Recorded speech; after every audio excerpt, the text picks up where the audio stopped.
আসসালামু আলাইকুম ভিউয়ার্স, আশা করি আপনারা সবাই ভালো আছেন। আল্লাহ তাআলার অশেষ রহমতে আমিও ভালো আছি। তো আজকে চলে আসলাম একটি লেয়ার মুরগির ফার্মে। তো আপনাদের দেখানোর জন্যই মূলত এখানে আসলাম। তো দেখি মুরগিগুলোর কি অবস্থা। তো বন্ধুরা, এই যে দেখতে পাচ্ছেন মুরগিগুলো, আর এই যে বাঁশের খাঁচা, এই খাঁচাগুলো যখন তৈরি করা হয়েছিল তখন কিন্তু আমি আপনাদের একটি ভিডিও দিয়েছিলাম। তো আপনারা অনেকেই দেখেছেন, অনেকেই বিভিন্ন মন্তব্য করেছেন যে বাঁশের খাঁচায় কিভাবে মুরগি পালন করা হয় বা একটি করে খোপের ভিতরে 3টি মুরগি কিভাবে রাখা হয়, অনেকেই আমাকে প্রশ্ন করেছিলেন।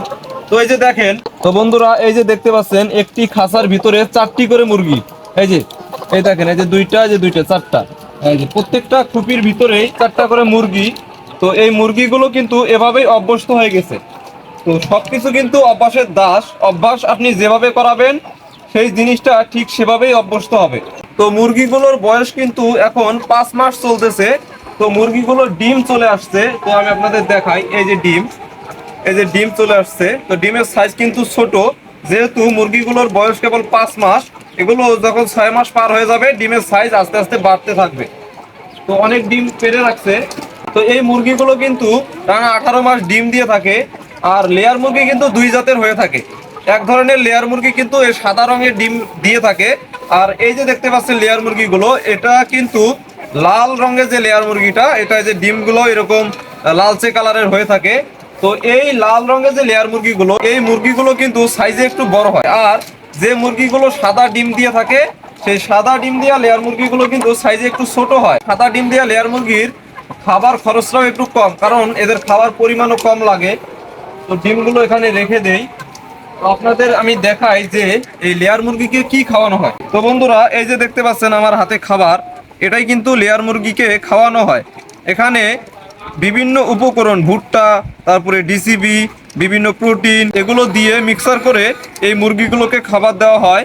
এই মুরগিগুলোকে কিন্তু 2 বেলা খাবার দেওয়া হয়। সকাল 8টার দিকে একবার খাবার দেওয়া হয় এবং রাত 9টার দিকে খাবার দেওয়া হয়। তো অনেকেই বলেন যে এই মুরগিগুলো 2 বেলা খেয়ে কিভাবে থাকে। তো শুরুতেই একটি কথা আমি আপনাদের বলেছিলাম যে যে কোনো প্রাণীকে আপনি যেভাবে অভ্যস্ত করবেন ঠিক সেভাবেই তারা অভ্যস্ত হয়ে যাবে। তো এই যে খাবার এখানে দিয়ে রাখছে, এটা হচ্ছে প্লাস্টিকের পাইপ। প্লাস্টিকের পাইপের ভিতরে দেখেন খাবার দিয়ে রাখছে। এই মুরগিগুলো কিন্তু খাচ্ছে। তো এখন কিন্তু প্রচন্ড গরম, এই গরমের কারণে কিন্তু এই মুরগিগুলো খাবার একটু কম খায়। তো মুরগিগুলো কিন্তু এখন একটি দুইটি করে ডিম দিতেছে। যদি এরকম প্রচন্ড গরম না থাকতো তাহলে কিন্তু এই মুরগিগুলো পুরোপুরি ভাবেই ডিমে চলে আসতো। তো বন্ধুরা, এই যে দেখতে পাচ্ছেন একটি বাটির মধ্যে পানি দিয়ে রাখছে।